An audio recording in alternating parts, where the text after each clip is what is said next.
I feel like you'd have a really good answer for this question. Okay. So when you got the jiu-jitsu bug, right, and you're trying to get all your friends into it, Yeah. what do you tell them when they go, I want to get into it, but I want to get in shape first? Oh, that's a great question. Now this, yeah, funny that.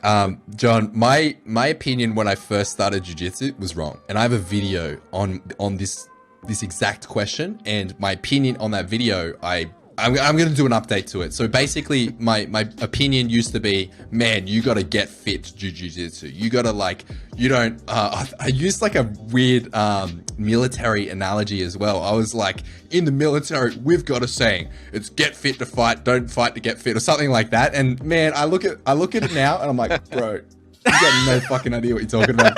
Like, you're an asshole. Like dude. Yeah, I got to do an update to that. I'm going to write that down after this. Yeah. So basically, my opinion used to be you got to get fit to do jiu-jitsu, but now I realize that is just narrow-minded. It's silly. I see jiu-jitsu not only as a way of life, but a sport, a fitness modality, and I congratulate people that walk into the gym and like, hey, I've chosen this as my avenue to get fit. I think that is absolutely awesome.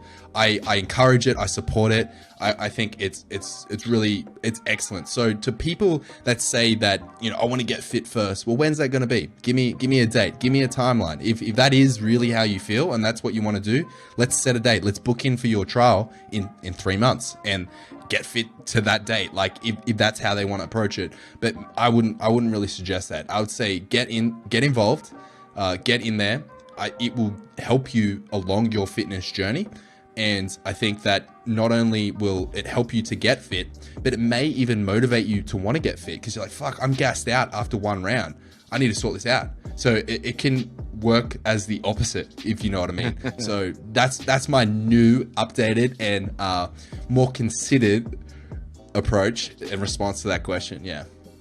It's something that Chad Wesley Smith said is you can do all the strength conditioning that you want, but nothing replaces an athlete's sport. There's sport-specific athleticism that just can't be replaced. No matter how fit you get, right? You need to do your sport in order to get better at the sport. Like you mentioned, if you gas out after an hour or after one roll, like you should probably roll more, or maybe you should start doing something outside of jiu-jitsu to help build that jiu-jitsu cardio. But like I always mention, I was in great shape when we first started.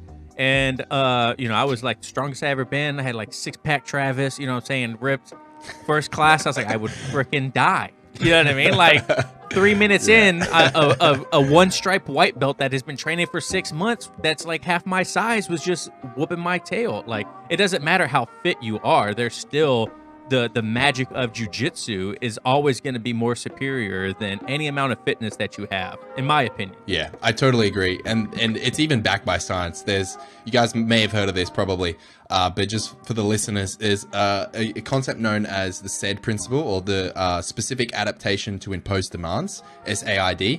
And that, talks volumes here. So basically the principle is that the more you do something, the better you're going to get, because your body specifically adapts to whatever demands you're imposing, and in this case it's jiu-jitsu. Not to say that conditioning can't help. Like hit training or even improving your cardio base is always going to help, but I agree. And again, this is another one of those mindset pieces that I sometimes have to help people with. If you're only training jiu-jitsu 2 or 3 times a week, and that's the maximum that you can get to jiu-jitsu, that's fine. But if then you're having a conversation with yourself, hey, I want to get into the gym as well, should I eliminate one of those jiu-jitsu sessions? I'd be like, no, man, you shouldn't.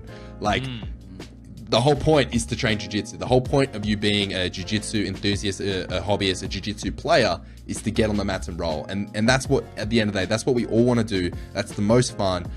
So I wouldn't eliminate a jiu-jitsu session for a strength and conditioning session if already you're limited in the jiu-jitsu realm, if you will. Like, once you get up to like 4+ sessions, then we can have a conversation and figure out, your schedule. But if you can only train twice a week, don't eliminate one just to lift some weights because you think that you need to.